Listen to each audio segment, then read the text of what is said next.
Welcome back to the Bring Your Big Energy podcast. I'm Stacey K, and this season we are getting fierce. I'm going to bring you powerful stories, bold conversations, and real life inspiration to fill your cup and remind you that anything is possible. So let's dive in. Same big energy, just a bit more fierce. Welcome back to the Bring Your Big Energy podcast. We are in season 4. We are fierce in this season. And today's guest, if she's not fierce, no one is, folks. Today I have Carol Lin with me today. Carol, how are you? I'm great. I'm getting in my fierce mode.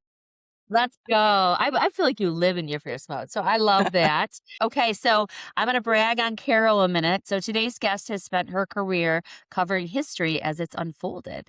So she has an Emmy. She has a Peabody. She has an Alfred I. DuPont Award-winning Journalist Award. And she's best known, if you recognize her face, as the first national television anchor to report on the attacks of September 11th while she was working at CNN. Throughout her career, she's reported from war zones and covered some of the world's biggest stories. She's interviewed world leaders, and she's helped millions of people make sense of moments that are happening in real time. Behind every breaking news story was another story, and that was her own, about ambition and identity and motherhood, loss and love and reinvention, and discovering the greatest story she would ever tell maybe wasn't on television. So today, Carol is an author. She's a speaker. She's a beautiful storyteller, and she has a memoir coming out called When News Breaks. And she's here to remind us that success isn't just about what we accomplish. It's about having the courage to redefine what matters most. Carol, as you know, and we've talked about this season, we're talking about fierce. And we like a good acronym on the show. And so fierce is about filling your cup, investing in yourself, elevating yourself, rewriting your story, courageously choosing yourself, and empowering others. And when we talked about your memoir, what struck out most wasn't everything that you've accomplished. It was how intentional that you've built your life that feels deeply aligned with what you're meant to be doing. So you've had an extraordinary life so far, and the world's known you from all of these things that we just talked about. But for someone meeting you for the very first time today, they're lucky. Would you take us back and share your story of the woman behind the camera in your career and how you became the Carol sitting here today with us? Stacey, so thank you. And, I'm excited to talk to you and meet your audience because you and I have so much in common. I think it takes courage to walk away from the formula that we're all taught at the very beginning as girls of our life, how this carpet of expectations is going to roll out before us. We're going to do all these things. We're going to get married. We're going to have children. We're going to have a career. We're going to make things work. We're going to make everyone feel good about themselves. And we forget who we are. And we get shaped in that process to be a woman at midlife at some point where you might be facing a crisis or a decision. And I think that's what When News Breaks is about. When News Breaks is the title, but it sets up the expectation that this is going to be the story of a journalist, when in fact, it's the story of all of us when news breaks. So you talk about being fierce, and it's this arc that I wanted to explore in memoir. It wasn't that I thought, people are dying to hear the story of Carol Lin. I think Carol Lin was dying to hear the story of Carol Lin. Like, how do I come to a place where I can appreciate the fierceness, who I am, how I filled my cup? And you have to kind of go back to the beginning and say, why the heck did I walk that walk? Why did I walk into a career that, yes, you read the accolades, and I'm so grateful to hear them and grateful for your description. But the thing that I'm most proud of today is having walked through the fire. Right. So you have this career just as you did. You reach the top of that pyramid and you say, holy cow, I'm here. But you know what? There's this other thing that's happening for me now. And whether it's the breast cancer journey, or whether in my case, it was my husband being diagnosed with a rare cancer when we were 6 months pregnant. And on paper, I had it all. On paper, you had it all. But when you face that critical diagnosis, your cup is not full. Your cup is empty, and you have to figure out how to fill that cup with solutions, right? Getting to yes, which is what your career was about. You didn't get to be a Google director because you said no. You said yes. You're used to hearing yes, right? And when cancer comes along, you're just terrified that there is a distinct possibility you're going to hear no. So, how do you fill your cup in that circumstance? And when you do, like you and I are sitting here because we walk through that fire. So, when you figure that out, that's the reflection. It's not the accolades or the awards, though gratitude, right? Because we all want to be successful at the endeavor we choose. But Mhm. midlife or later in life, looking back, oh my gosh, we women should be so proud of ourselves that if we chose to have children, that we were able to have children, or we were able to be mothers or role models for other people's children. Those things that I did not value early in my career because they got in the way, right? They were time Mhm. consuming. I don't Right. have time to have kids. I don't understand kids. I've never held a baby, never changed a diaper. And so when my husband wanted to have children, I couldn't even know at the time how fortuitous that desire was because we didn't know that he was going to die. And having Chloe in my life is the greatest gift of all. And so, you talk about filling your cup. It's not at all what I thought I'd be filling it with. And I don't know, did you feel this way, like on the one hand, when you realize what you went through and you can congratulate yourself, but yet you wouldn't wish that journey on anyone else? The difficulty of it, the fear, the coming through it is never a guarantee. So I'm just kind of curious whether when we talk about filling our cup, I sometimes have mixed emotions about that because we want to inspire other people, but we're also kind of waving the red flag and saying, heads up, warning, you know what? Rough road ahead. Yes. No, I completely agree. I think when you're going through it, you're just trying to survive. And I Mhm. feel like that's a whole different thing. And I do think though, to your point, once you get to the other side of it, you're sort of like, wow, I can't believe I walked through that. I wouldn't wish it on anyone. But for me, I don't know that I would do it differently. Like I, of Mm. course, would not wish cancer on myself twice ever. Of course, I would not have wished burnout at Google and leaving this giant career I spent my entire life building. But I think at the end of the day, like, and maybe I have to think things happen for a reason.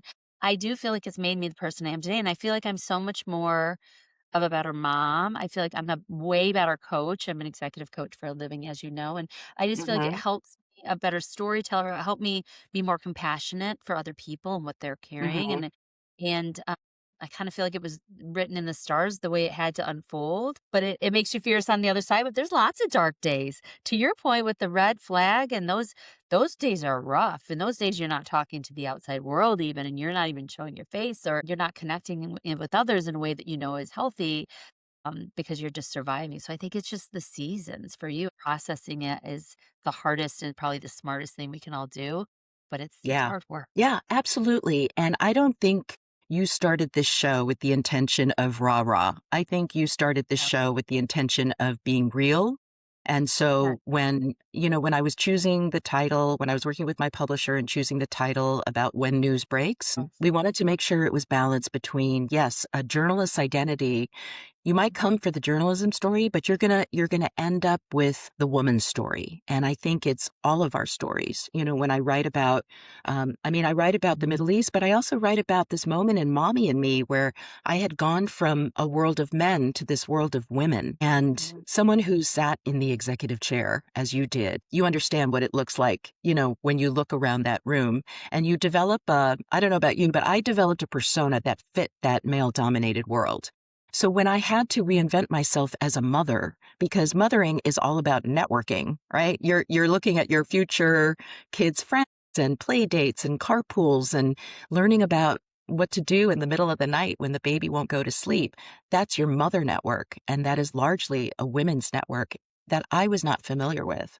So I had to move through grief, but reinvent myself in so many ways and also learn to look at women differently than I had, right? I think I put mothers in a different category than I did female executives or other female news correspondents. So, when news breaks is also about this epiphany of where I can grow individually, right? Like I can open myself to get around my own biases and grow as a person, look at the value that all different lived experience brings to, at the time, mothering for me was a bit of a crisis. It was breaking news. Like well, maybe for all mothers with babies, every Yeah. day is breaking news. Well, and it feels like I remember saying some days, and I feel bad saying, but I'm just going to say, call it like what. Some days it was way easier to go to work, and manage 200 people and 7 amazing leaders than it was to come home and tell my 2-year-old to, like, eat their green beans or put a pair of socks on. Oh, I'd yeah. negotiate PEOs all day long, literally, and I can't get this child to listen to me, and so I feel like so much of that is, like, the skills that we are confident in and the skills that we are less known to us. So how did that feel for you as you were shaping your identity as a mom versus this career which you've been really successful at? I think, every HR person is going to tell you that almost, I think around 70% is you learn by doing. And it's hard to accept that when you're a high performer. So we are conditioned at the top of the field to be high performers. We are Mhm. supposed to be the subject matter experts. Only when it comes to children, there is no HR department. There is no strategic plan written down. There's no, no, you are winging it every single day. And I used to think that it was like, I am better equipped to face a situation where there's been a wildfire and we have to Yeah. get past the checkpoint, and then we have to figure out our exit plan, and then we have to figure out our position to go live, than I was to figure out how I was going to get my baby, who never seemed to want to sleep. The girl just did not want to sleep. I kept trying to tell her, "You are not missing out on anything. Your world will be the Tell same me. tomorrow." Yeah. But but I think it's honestly, I think it's, maybe it's the willingness to learn and the grace your baby gives you that your workplace does not. And, Mhm. I did not wanna be defined by spit up. And I think that Okay. or what color her diaper was that day. I didn't before parenting, I didn't hold value in that information, right? And yet it took a while, and I think there's a metaphor there. What I'm talking about is being dismissive about a world that I knew nothing about. And in order for Mhm. me to be a part of that world, and I had to be for the benefit, not for myself, but for my daughter, I had to figure it out. I had to figure out the mother code to, humble myself to the fact that these are subject matter experts and Mhm. I am not. And even as I could, there's an element always a little bit of fake it till you make it in a high performing career. Sometimes we Mhm. have to step into our situations before we're ready, and then we just have to hope that our brains and our bodies catch up to the moment. And they usually do, because by the time you've become a Google director, I've become an anchor at CNN, we have figured out, the wiring of situations. But parenting is different, and it is very humbling. And whether it's parenting or whether it's a career pivot, I think it's the humility to face a situation where I don't know what I'm doing, but Mhm. I have the lived experience where I can figure this out. And I can move through grief, or I can move through gratitude, or I can allow time to be my friend and trust my brain that what I've learned before, I can learn in a different way. And I think that's the fear. I think carrying the imposter syndrome into your personal life is that's a red flag. Like, maybe imposter syndrome is always going to be a part of work life because we've got to show up and figure it out. And you can't let everybody know that inside you're freaking out because your Right. team would get very worried. Right. But Yeah. in your personal life, I think that was a bridge I had to cross. When you're talking about adaptation and being what it takes to be fierce, that entire acronym, I think is humility. It's just to say, you know what? I don't know, but I'm going to find somebody who does, and I'm going to respect the fact that they're coming from a different place. Maybe they've been a stay at home mom their entire adult life, but they are subject matter experts, and I am Mhm. going to learn from them. Same thing with my partner, a husband. I am going to learn from them. I'm going to be a good listener. I'm going to respect. I'm not going to be the first one to speak because I'm used to that in my professional life, in my personal life, which is where the reward is going to be, whatever that model is. It doesn't have to be having kids or having a partner. It can be just the sense of self that you can learn anything and be humble to it. Yes, and be open, right? And be open to be able to absorb that, to ask people and to say that I don't know. And I think for leaders everywhere, so many of the leaders, because I do coach mostly like director plus or like C-level executives. And one of the problems that they're all grappling with is they can't have private conversations with other people at their level about being scared or not knowing and not having it figured out and asking just like, does anyone else know? And I think the sign of a great vulnerable leader or mom trying to mom well is just saying like, Mhm. I don't necessarily know. And hey, I'm up for any discussion on this. Right. So, Carol, take us through a little bit of your story. You go into being an anchor, you go into news, you go into reporting because why?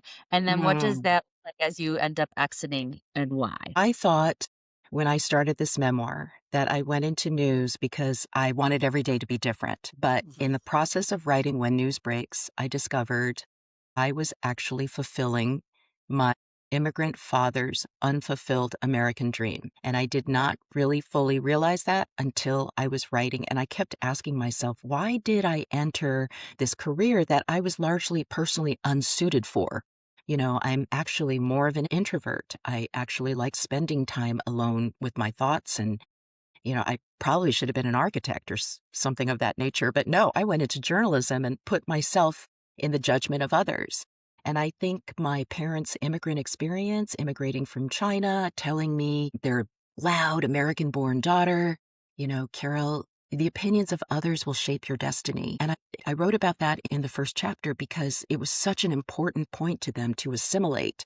And yet my father told me I could be anything I wanted to be if I read. And the Encyclopedia Britannica, back in the day, folks, you would order these. It was like 27 volumes. They came in a big box. They were dark green leather bound. It was something so special to bring these books into your home. They were such a special treat. You would sit and all the knowledge in the world was there, to a 4-year-old Yes. little girl. And so that was really the root of my ambition, because when I was 11, my father had a stroke and he lost his ability to speak and he had to learn to feed himself again. And at that formative age, I realized that our life was forever changed in that moment, my relationship with him, that the power of words he had lost. And subliminally, I think I really sought that to prove him right, that you could have all the knowledge in the world and that you could find your voice. And so he earned his PhD in the United States, but when the McCarthy era came, he couldn't get a job. He ended up being a tradesperson testing people's ears. He was an audiologist.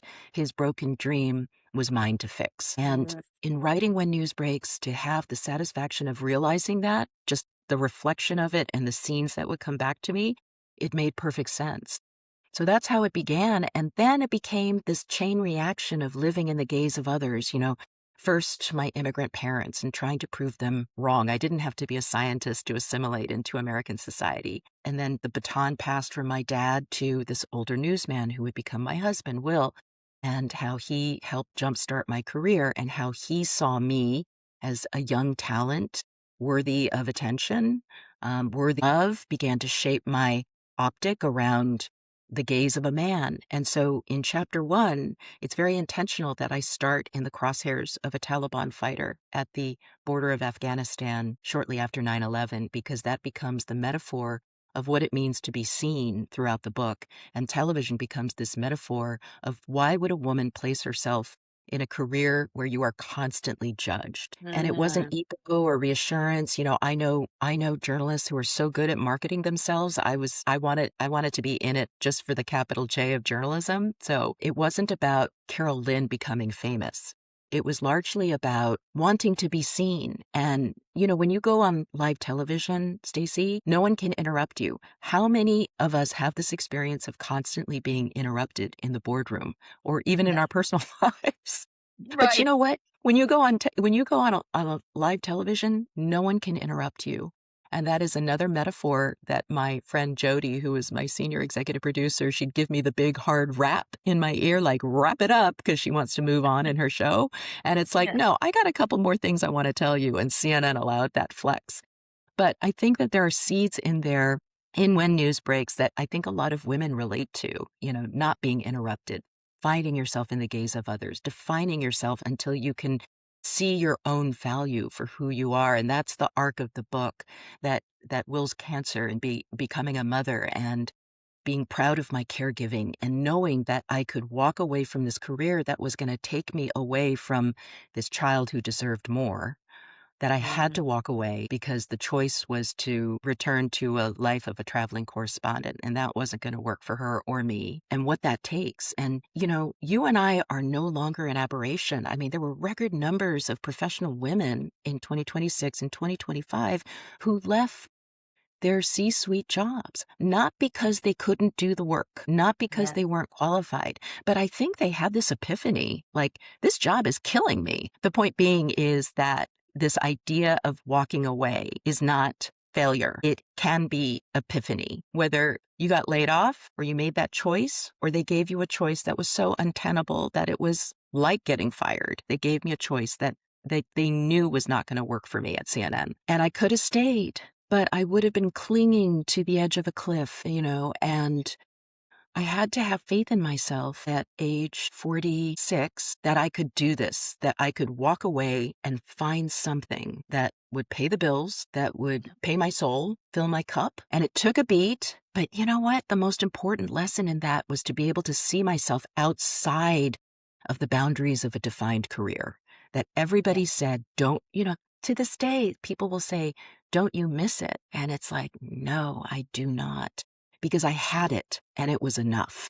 It was enough. And so I just want to encourage people with this point that to walk away, however that happens, is not failure. It is the beginning of something, and you have to create the space in your life to be able to manifest your next journey. But that means, Stacey, when young women ask me in journalism programs, what's your best advice? And here they are, 20 years old and putting their resume together and all of that.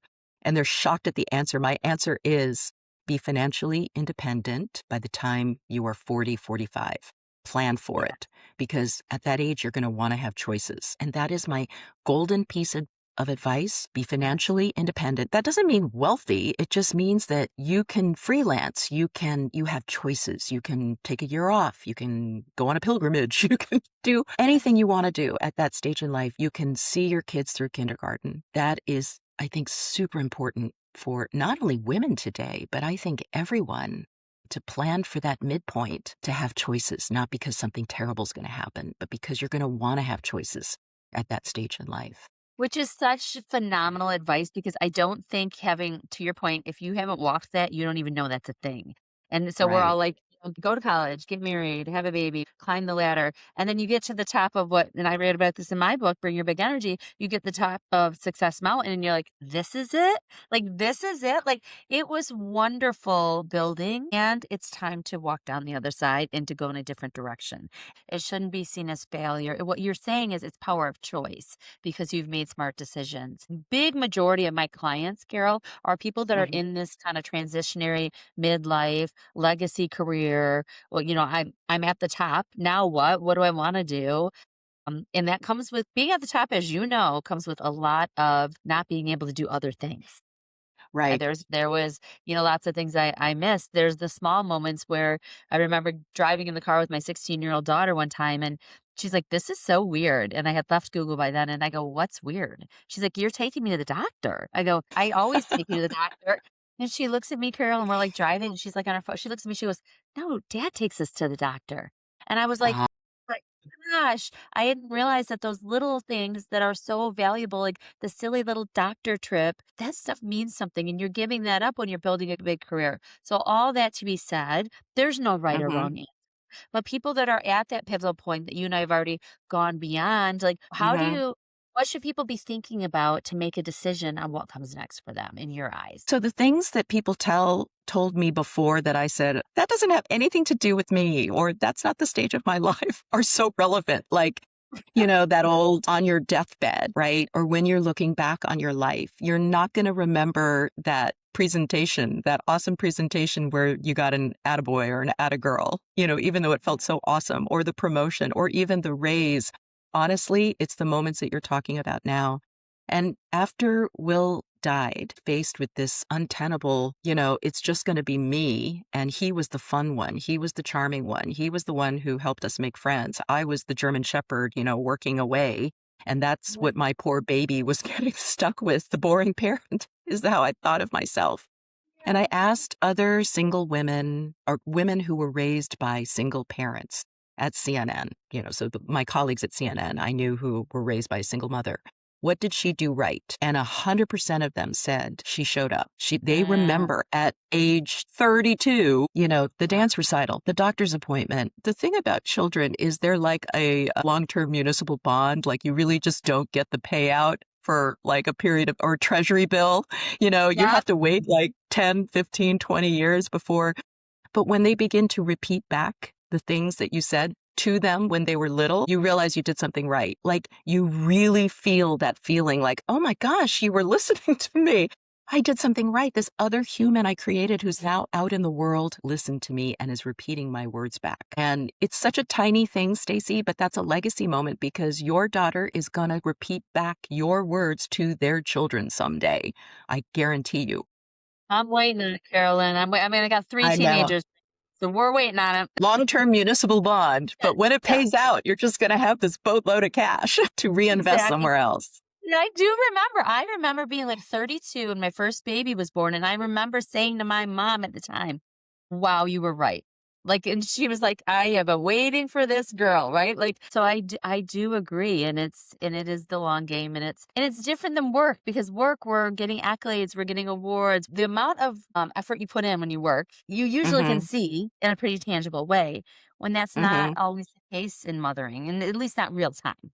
Eventually, Yeah. there's these beautiful moments, but so how did you work through that as you made the transition from full-time news anchor to like, "Okay, I'm the mom now. Here we go." It was an extraordinary feeling to be in a community where people actually didn't know who I was. I was just one of them, Mhm. and I had not been just one of them for a long time. Everyone always introduced me as, "This is my friend Carol Lin. She's an anchor at CNN." And the psychological effect of that, like for some people, maybe they're really into that. But when you're at the tail end and you're facing a transition, it creates this unhealthy paradigm. Well, if I'm not Mm. Carol Lin, the anchor at CNN, am I not your friend? Do I not belong? Do I have less value in this community? And so returning no makeup, no lighting, no studio, no status, no swag to give you, and yet seeing how people hung in there with me, that midnight diaper change or meeting someone new, all those new human experiences that I could share with people that had nothing to do with my status, simply had to do with me being me, was the reward. I know that sounds really weird. But I remember one day I was walking Chloe to kindergarten. And so in my career, I'm best known for being the first anchor to break the news of 9/11. It's the anniversary of 9/11, and her little school is putting up the American flag at half staff, and they have a little ceremony at her school. And I'm holding a coffee cup. I'm in sweats. I've walked her to kindergarten class, and I'm walking away, and I hear the national anthem. And normally, this would be a day where, if I was still at work, it would be a big deal, right? I'd be anchoring a show, I'd be interviewing live guests, I'd be doing all these things. But here I am walking through this community and nobody knows my role in Mhm. that day. And that was actually a great feeling. I could just Mhm. be me, and to just be me and be appreciated and have this shared experience without this wall of, but Carol's an anchor, she wouldn't be interested, or Carol worked at CNN, this must seem so dull. And I used to tell moms once they figured out who I was, I said, I love pizza movie night. I am fascinated with pizza movie night. Like you can actually plan. You're not going to get taken away by big breaking news. You can plan your pizza, you can plan your movie, you can enjoy it with your kids, you could have friends over. That was all brand new to me. And so I think facing life with a sense of innocence and renewal in the little things, at first it's hard. Stacey, I got to admit, it's like, come on now, really? This is my life now? There were moments like that in the beginning. But then, it's like a big easy chair. You begin to sink into it, and then you realize, wow, this is pretty cool. All the things that most people take for granted that are brand new to me. It's so true. I feel like sometimes when people are introducing you as, the CNN anchor, it's like that sometimes is about them more than it is about us. It's like people are in proximity of someone that has this identity. And even now, literally, I was at a grad party like 2 weeks ago and someone was introducing me and they didn't say anything about Google. They were like, "Oh my God, Stacey has a podcast and she's written a book." And I was like, wow, because I'm so used to being like, this is Stacey, she works at Google. You know what I mean? It's just such an Yeah. identity shift. And I think identity shifts are hard. They're really hard for Yes. us, hard on others around us too. And I remember being scared to even tell my kids I wasn't going to work at Google with the slide and the ponies and all the things that are actually really things we have. All the YouTube merch. I was like, oh, this is going to not go well. And my one daughter said, "You're awesome. You'll just do something else awesome, mom. That's okay." And then my other daughter was like, "You should have a podcast to help other people change their lives. And this was like 5 years ago before I was even thinking about the podcast, or 4 years ago. So it's just funny Mhm. how, and I don't even know where I'm going with this. So I'm a little rambling, but how there's No, these no. ideas we hold that people are associated with. And then if you really look at the bare bones of life and what really matters, they aren't as connected as people think potentially. Yeah. And you know what, Stacey? Work is such a big identifier in our American culture. So maybe it was my hang up. Maybe it wasn't their hang up. Maybe it was me who identified so closely with my work for so long that I was afraid that I wasn't enough just being myself. Yeah. So, there's that consideration too, but we're only human. And as we ease into our next life, I think hopefully what we're experiencing is that there is this other life and it can be just as interesting and as exciting to other people. But it wouldn't have happened had you not just played out your hand where it was and you're done with that game and now you've moved on to something else. And I think the really important part, like you always say, bring your big energy. You have to make space for the new. Like it can't happen all at once. And yeah, maybe if you could have looked into the crystal ball and seen the book and the podcast and, how you're helping other people, but you were still a director at Google, would you have been able to sandwich the two? Yeah, the answer is no way. There's no bathroom time even, like, literally. It was insane. And I Yeah. loved it for so many years until I didn't. I had, like, 12 great years and one pretty bad one. But I grew up there and I learned so much there and I loved it, and, I'm the person I am because of so much of the leadership principles that I learned along the way there. And there's a lot of Hmm. survival that happens there, and setting yourself on fire and being better and high performing, and it's a little bit like a drug, though, to come down from too, so that's what I would love to explore with you, like, with that Hmm. fast pace, like, global traveling life, and then just you're here, and then you're building here, like, Mm. what did that, like, step down plan look like for you as you kinda exited, from one world and kinda morphed into this new one? Remembered when I first started at ABC News, there was a correspondent there I admired so much. Her name was Beth Nissen. She was an incredible correspondent, incredible writer.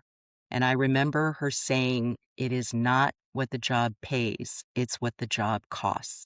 Now, I was 32, and so I was young in my career. This was a big step up. This was going to determine the next 10 years of my career at the network level. So at first I thought, what does that mean? Yeah. Really? But it stuck with me. And when I left CNN, I was living that. It is not what the job pays, it's what the job costs. And it's always that. It's not that way at the beginning and it's not that way. It's every year. It's every contract renewal. It's every opportunity. It's not what the job pays, it's what the job costs. And so is it worth it? And what I'm saying is ask yourself that question. And if you say yes, go for it. But if you say no, have faith in yourself. You're at the top for a reason. You have a specialized skill set that is marketable, and it may only translate to parenting. Like I used to think, okay, I'm a network correspondent and an anchor, so I have this certain skill set. What does that translate to? A lot of people say PR. Yes, but honestly, I think the actual definition for me is mothering, which I knew nothing about, by the way. Not a natural mother. But yeah, it was always breaking news in the household. Like, what do I do now? Or her fever's at 104. Am I supposed to take her to the emergency room? I don't know any of this. So or what to say in any given moment, even as your child like enters their teen years. You don't want to say too much. You don't want to say too little. You want to make sure you're listening. It's like a great interview. You want to have the concerned expression for the Yes. cutaway. Yeah, it was just like, it translates to parenting for me. That actually, because it's so fun. I tell so many of my clients, I'm like, especially if they're moving into a new like life or transitioning to a new job, I'm like, think about the transferable skills, the things that you're really great at that you would never anticipate are Right. going to be needed in this next world because they're there, right? Like, Yeah. I had a woman who was trying to like find a job. She wasn't sure what direction she was going in. I'm like, but you're a strategic planner. Like that's what you do for a living. So treat this like it would be a strategic plan. What do you want to strategically plan your life to look like over the next Yeah. year, 5 years, 10 years? And she was like, I never thought of it that way. I was in sales for 25, 30 years. Sales comes in pretty handy when you're a mom. So Yeah. I definitely Yeah. agree that there's those transferable skills that we probably discount that are there. And from a career standpoint, it's not something that I write about in When News Breaks and not something you and I have talked about, but I actually went on to a decade-long career in strategic communications in for the county of LA, a county of 10 million people, and my last job there was co-directing the COVID-19 pandemic communications response for an emergency joint information center. Wow.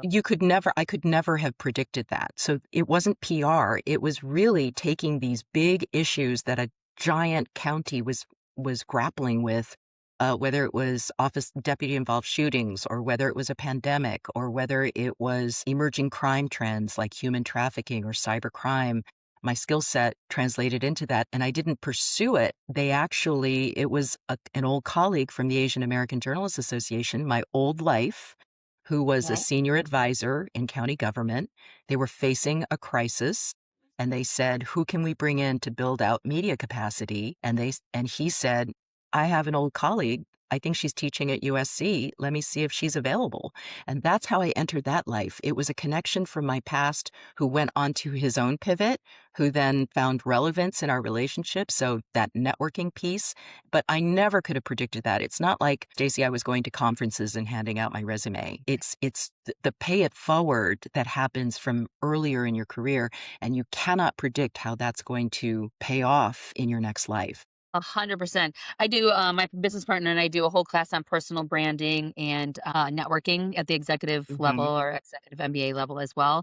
And that's one of the biggest things that we always say, like, you don't really realize it, but throughout your career, you're building that personal brand all the time. And mhm, I even found that when I was trying to back my book, I have people that were book backers of mine that I haven't worked with in 26 years, but they remember my brand, they remember my work ethic, they remember my big energy, and they're like, "Yeah, I'm in. I'm totally in." And I would have never expected that. And so I think that's really great for our younger audience, especially too, as they're building, like, it really matters, and the way you treat people mhm. matters, and the pay it forward thing's a very real thing. So I love that. So, Carol, what are some of the other, because I want to make sure we get all the goodness in our conversation before I have to let you go. What are some of the other kind of fierce lessons that you talk about in your book, that you would want the listeners to know about? Good question. So I think the first lesson is that you are shaped. Who you are in that crisis was shaped long ago. Look back and see what the root of it was, and it will help you understand how you're going to respond today or why you're responding the way you're responding today. The second, we talked about when you walk away, and you will. There is going to be a day where you will walk away in whatever those terms are. The term, make your own terms. Create your own deal with yourself about your future. Don't let how someone else defined your exit define you. You define it. And have faith that you're going to walk towards something. It is not the end. It is not the end. It is shocking how it is not the end. And I know you're more strategic about this than I am. I'm a little, because that was my experience. I was not a strategic planner. I only knew one thing. And I felt if I wasn't doing that one thing, being on the air reporting the news, then what was I doing? But your network will rise and you will see those clues. The universe will speak to you, and it will speak to you in remarkable ways. So stay open, take care of yourself. It's okay to step back and say, I need help. I need to talk to somebody. I need to find that person. And that is not a sign of weakness. Mental health is a real thing. And I think those are the lessons that I learned. And that, when you find yourself barefaced, in my case, because, right, my whole life was about the makeup, literally and figuratively, but being barefaced and tousled hair and sticking my hand out of the window and feeling the wind under my palm and talking to my Mhm. toddler about someday we're going to go to Paris and making that a reality, maybe 15 years later, is where the memory sits. You're going to look back and that's what you're going to remember. So work towards Mhm. that, not necessarily the top of the mountain. Most of your viewers and listeners are already at the top of the mountain. Maybe they're looking around and saying the air is getting pretty thin up here. And that's Mhm. okay. That's okay, because more waits. And I really want to encourage that point. It's shocking what happens when you make space. Yes, I love this work towards your best memory. That's just like a beautiful offering. The offering that you can step into the unknown and it's going to be okay. And it's going to be Mhm. better than, and it might be exactly what you hadn't planned for or expected, but exactly what you needed. So, Yeah. Carol, for the word fierce for you, what do you feel like it meant in your previous world to you, and what does it mean to you now? Fierce meant never say no. Fierce meant that only the story mattered, only ringing the bell, getting it done. Only being fierce in that world meant I was only as good as my last story, which meant Mhm. every day I faced fear itself. I wasn't fierce. I was living in fear. Like, what if I can't get it done? What if I can't get through the mudslide to the location? What if our live shot craps out? What if I brain fart live on the air, which has happened? What if to move to a world of what's next? So what if can be a strength. Like, what if I could do this? What if I could build this career? What if I could win that award? And that's super exciting. But when it gets to the what if I fail, that's unhealthy. I think that's a red flag. Move towards what's next. And that is what, even at any age, look, I'm in my 60s now. And I love it when people say, you don't look it. But it's like, no, maybe this is what it could look like. Yeah. And I'm just saying what's next. But I'm also appreciating the fact that, you know what? I'm in the last third or quarter, last half of my life for sure. And I want to make it count. And so making it count means balancing the writing and my passion for my writing group and, supporting this book and whatnot, but also with the memories that I want to keep and the memories I'm creating for others. And I check in with my daughter, who's now 23, and I say, how are we doing? Like, how are we doing? Are you Yeah. and I, are we making memories? Like, here, we're standing in Nordstrom Rack. Are we making memories? And she's like, yes, Mom, we're making memories. Exactly. And these boots are gonna look great on me. Right. In the memory we're going to create when I wear it to dinner. Yeah. Exactly. I love that. Okay, so then what comes next for you, and where can people find out all about you, Carol? So, speaking of what's next, what has been born out of the book When News Breaks was an idea that another journalist had and said, you should, for the 25th anniversary of 9/11, which is this year coming up in September, you should curate other people's stories. Where were they and what changed in all those years? So, I started whennewsbreaks.substack.com. Take a look at the submissions. They're short essays, but I'm hearing from incredible people. A woman who drove two Marines to the U.S. Embassy in Istanbul when they saw the attacks because they needed to get to New York. These are people today, you would say these are ordinary people, but they have extraordinary memories of where they were on that day and how it influenced them through the years after. And I would love people to be able to tell their story. For every essay that's published, I'm donating $25 to a 9/11 families nonprofit called voicescenter.org. They provide mental health services to first responders. I'm the only one not making money on Substack. I'm giving money away as a Yeah. result of people's published essays. But that's another example of when you create the space and your network comes in, and it's been an amazing project. And so that's Uh, kind of what's next. It's just writing and editing and giving people voice for their story. That's really what I love. And that's it's crazy how powerful that can be, and even in my tiny little book, it was supposed to just be my story, but I started doing research, and then the book took on a life of its own. It's actually 20 other people's it's their stories. It's about their and then Yes. that creates a human connection, which I've been reading your, Substack, and so that's what comes through is the power of human connection, of people that you think would at Yes. least be able to help other people or want to or but are well served to do so, and so it's moving, and that's what it's all about, absolutely. Mm, I love that. My memory is I worked in Soho, and I happened to be working from home that day, and I was in Northern Jersey, and I remember getting in my car, leaving, we couldn't talk to anyone, and I remember leaving, and the only traffic going in were those cranes that had the American flags on them and response mm. vehicles, and all of the lights said New York City closed, and I remember being like, "This is like, New York City closed?" The responders and the people and the way the world came together, so I love that you're creating that space, and I love that you're giving back, and you're very, very well apt to do it. So I love that. Aw, thanks, Stacey.